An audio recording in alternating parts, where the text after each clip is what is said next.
So why does Exodus 12:40 say the Israelites were in Egypt for 430 years when this is not mathematically possible?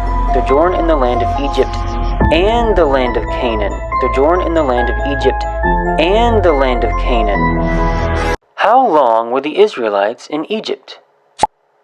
In Exodus 12:40 it says, "Now the length of time the Israelite people lived in Egypt was 430 years.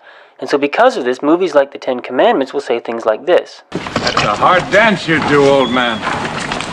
We've been dancing it for 400 years. 400 years we have waited. 400 years in bondage, and today he won't move. After 400 years of slavery.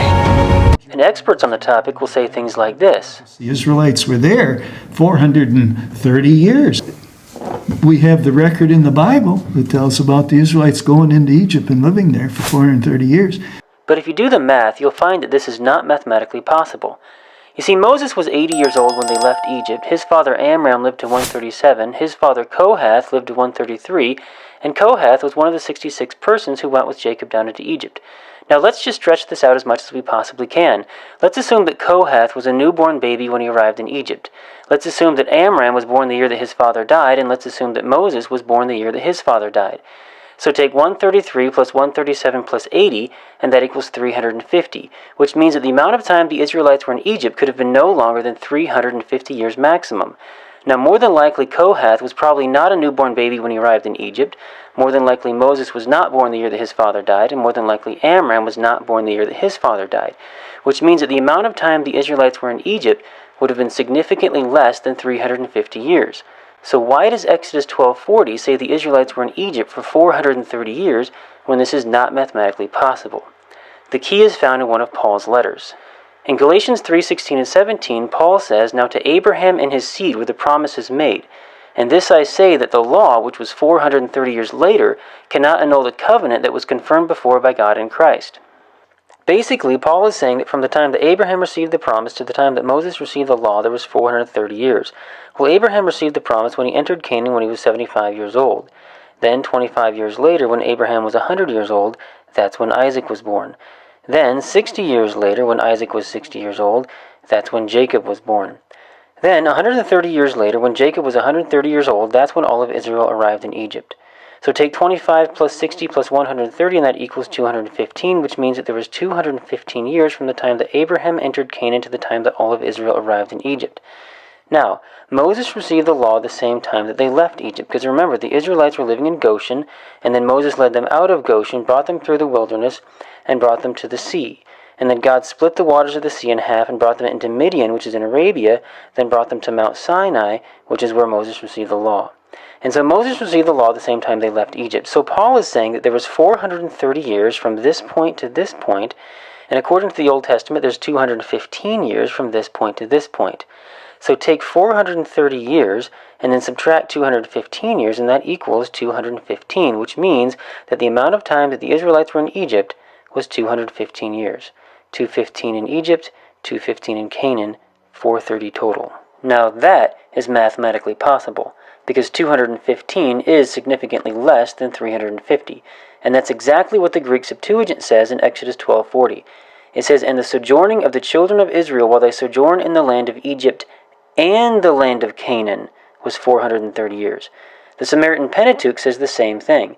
It says, "Now the sojourning of the children of Israel and of their fathers, which they had dwelt in the land of Canaan and in Egypt, was 430 years. Flavius Josephus says they left Egypt 430 years after our forefather Abraham came into Canaan, but 215 years only after Jacob removed into Egypt. Flavius Josephus is saying the exact same thing. He's saying they left Egypt 430 years since our forefather Abraham came into Canaan, but 215 years only since Jacob removed into Egypt. Flavius Josephus is saying the exact same thing. So why do modern translations say that the Israelites were in Egypt for 430 years when this is not mathematically possible? The reason why is because modern translations like the New King James, the NIV, the NASB, these are all translated from the Hebrew Masoretic text. But the Hebrew Masoretic text is not the original Hebrew text. The copy of the Masoretic text that most modern translations are translated from is called the Leningrad Codex, which was copied in the 11th century AD. But the Greek Septuagint was translated more than 1,000 years before that in 250 BC, which means that the Greek Septuagint would not have been translated from the Hebrew Masoretic, but rather it would have been translated from a much older copy of the Hebrew that's no longer around today. The Samaritan Pentateuch also predates the Masoretic text and would also have been translated from a much older copy of the Hebrew. Flavius Josephus was a 1st century Jewish historian. He lived long before the Masoretic text was copied, and Josephus had access to ancient Hebrew texts that have since been lost or destroyed. Paul the Apostle lived long before the Masoretic text was copied, and Paul knew Hebrew. In Acts 26, when Paul talks about his encounter with Jesus on the road to Damascus, he says that Jesus spoke to him in the Hebrew language, and Paul understood him. Paul knew Hebrew, and so Paul would also have studied from a much older copy of the Hebrew. And what Paul says in Galatians 3:16 and 17 is consistent with the Greek Septuagint, the Samaritan Pentateuch, and the writings of Flavius Josephus. Now the Bible says, by the mouth of 2 or 3 witnesses every word shall be established. Well, we've got more than 2 or 3 witnesses here. We've got 4 witnesses all bearing witness that the original Hebrew text said that the Israelites will be in Egypt and Canaan for 430 years. But more than 1,000 years later, when the Hebrew Masoretic text was copied, the phrase "and Canaan" was dropped out of the text, and all of our Bibles are translated from this corrupted copy of the Hebrew. The New King James, the Old King James, the NIV, the NASB, the ESV. If you go to BibleGateway.com, you'll find there's 50 English translations of the Bible on this website, and every single one of them say that the Israelites were in Egypt for 430 years, which is incorrect and mathematically impossible. Every single one of these translations are inconsistent with the original Hebrew because they're all translated from the Hebrew Masoretic, and according to these 4 witnesses, the Masoretic text copied it incorrectly. As a matter of fact, these ages of Moses and his father and grandfather are recorded in the Masoretic text, and yet they only add up to 350 years maximum. So in that sense, there's even a 5th witness. The Masoretic bears witness against itself. And so the amount of time the Israelites were in Egypt was only 215 years. But the years of slavery was even less than that, because the Israelites did not become slaves until after Joseph and all that generation died, and then a new king arose who did not know Joseph. Well, Joseph was 30 years old when he entered Pharaoh's service. Then shortly after there were 7 years of abundance and then 7 years of famine. So it would appear that after the 7 years of abundance, Joseph would have been 37 years old. Then 2 years into the famine, when he was 39, that's when all of Israel arrived in Egypt. So based on the information given, it appears as if Joseph was 39 years old at the beginning of that 215 years. Then Joseph died at 110. So take 110 and subtract 39, and that equals 71, which means that for 71 years, the Israelites were in Egypt under Joseph's rule, and they were not slaves during those 71 years. So take the 215 years that the Israelites were in Egypt, subtract the 71 years that Joseph was in power, and that equals 144, which means that the Israelites were not slaves for any longer than 144 years maximum. Now Moses was 80 years old when they left Egypt, and they were already in slavery when Moses was born, which means that they could not have been slaves for any less than 80 years minimum. So take the 215 years that the Israelites were in Egypt, subtract the 71 years that Joseph was in power, subtract the 80 years of Moses' life, and that equals 64, which means that there were 64 years in between Joseph's death and Moses' birth.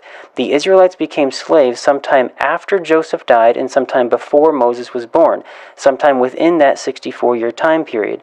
Now let's just assume that the Israelites became slaves at exactly the midpoint in between Joseph's death and Moses' birth. That would be 32 years after Joseph died and 32 years before Moses was born. If this is the case, then that would mean that the Israelites were slaves for 112 years.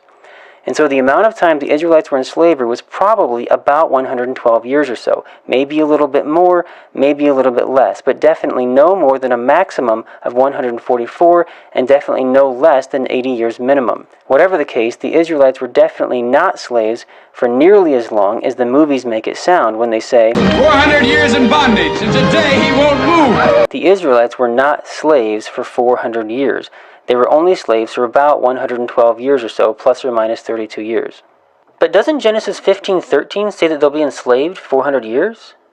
No, it doesn't. It says they'll be enslaved and mistreated 400 years. You see, Genesis 15 does not say the Israelites will be enslaved in Egypt 400 years. It says Abraham's seed will be enslaved and mistreated in a land not their own 400 years.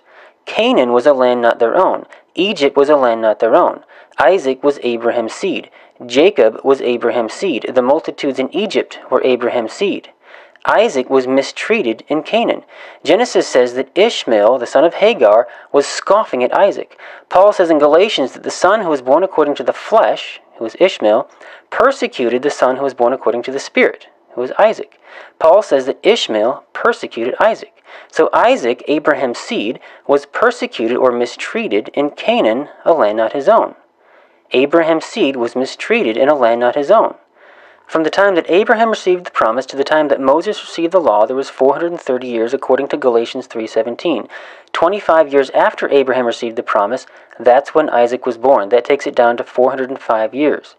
Now Genesis says that Ishmael scoffed at Isaac on the same day that Isaac was weaned. Well, according to the Jewish Agency for Israel, in Talmudic times, it was the custom to celebrate the child's weaning anytime from 18 months to 5 years. It goes on to say that according to Rabbi Joshua, a child should be allowed to nurse up to the age of 5. Well, if Isaac was weaned at 5 years of age, and Ishmael began to persecute Isaac on the same day that Isaac was weaned, then that would take it down to exactly 400 years. Abraham's seed was mistreated in Canaan. Abraham's seed was mistreated in Egypt. Abraham's seed was enslaved in Egypt. Abraham's seed was enslaved and mistreated in a land not their own 400 years. You see, when you take the prophecy in Genesis and you match that up with the timeline in Exodus, then you're able to understand how these puzzle pieces fit together. But the main thing that causes people to misinterpret this prophecy in Genesis is the Hebrew Masoretic text has dropped the phrase "and Canaan" out of the text. This is the main thing that causes people to believe that the Israelites were in Egypt for 430 years. But the truth is, they were in Egypt for only half that time, for 215 years. According to the documentary Patterns of Evidence, The Exodus, the Israelites' arrival in Egypt was around 1665 BC, and the Exodus took place at about 1450 BC. This means that the Israelites were in Egypt for 215 years. This is the only thing that the archaeological evidence supports. The evidence does not support 430 years in Egypt. This is the reason why it's important to understand biblical history correctly first, in order to correctly understand how it correlates with Egyptian history and archaeology.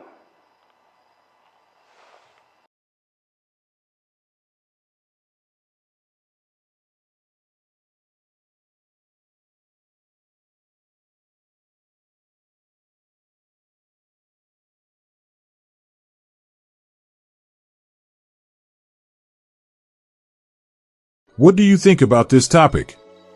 Remember to be a Berean scholar, as it is written in the book of Acts 17 verses 11 to 12.